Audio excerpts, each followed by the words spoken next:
En dépit des situations difficiles que confronte la PNH et de toutes les menaces qui planent sur l'avenir de l'institution, elle continue d'avancer selon son haut commandement.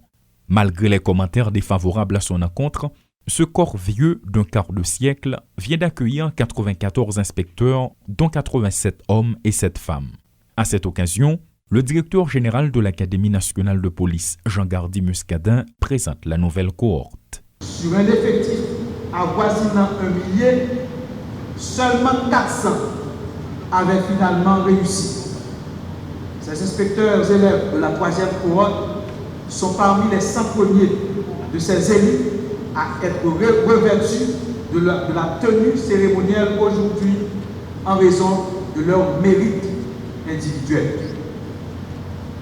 Ils sont des cadres blanchis sur le harnais, ayant entre 17 et 23 ans de carrière au sein de l'institution.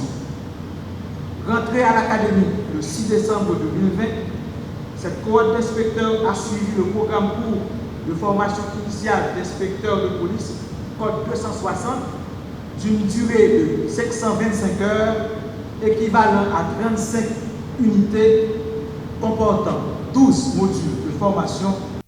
De son côté, le directeur général de la PNH ne cache pas sa satisfaction.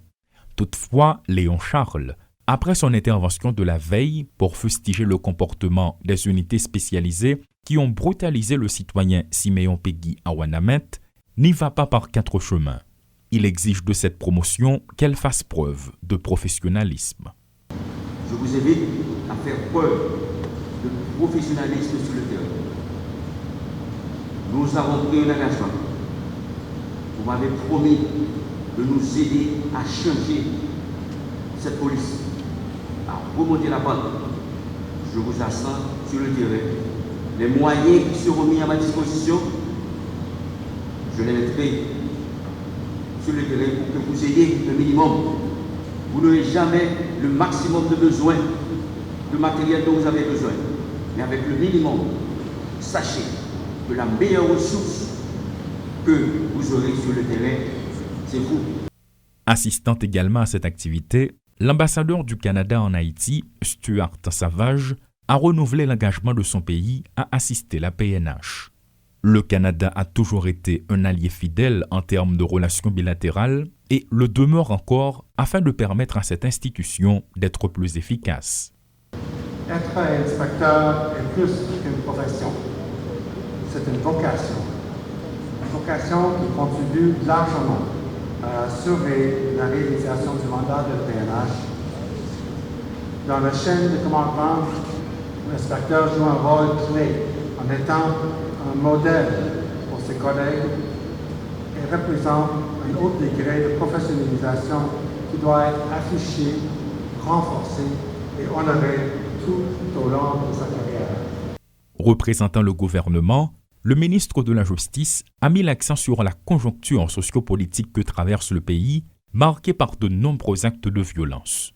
Rockefeller Vincent rappelle aux nouveaux inspecteurs les grands défis qui les attendent.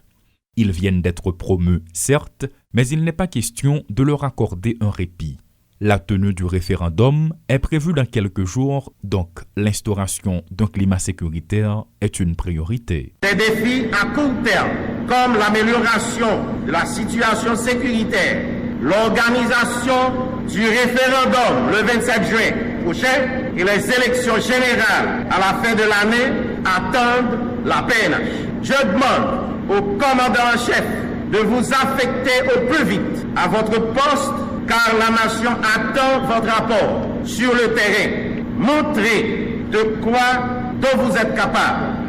Une troisième cohorte d'inspecteurs, composée de 87 hommes et 7 femmes, vient renforcer les rangs de la PNH. L'ambassade du Canada, à travers son ambassadeur Stuart Savage, s'engage à travailler de concert avec l'institution policière en vue de la rendre plus efficace. De son côté, le directeur général de l'institution, Léon Charles, exige aux policiers de faire preuve de professionnalisme, notamment quand ils sont sur le terrain. Mais par rapport aux récents événements qui font le tour des réseaux sociaux, selon les constats, les commentaires sont peu favorables. Paul Léel et Rudolf Pierre-Louis pour Télémétropole.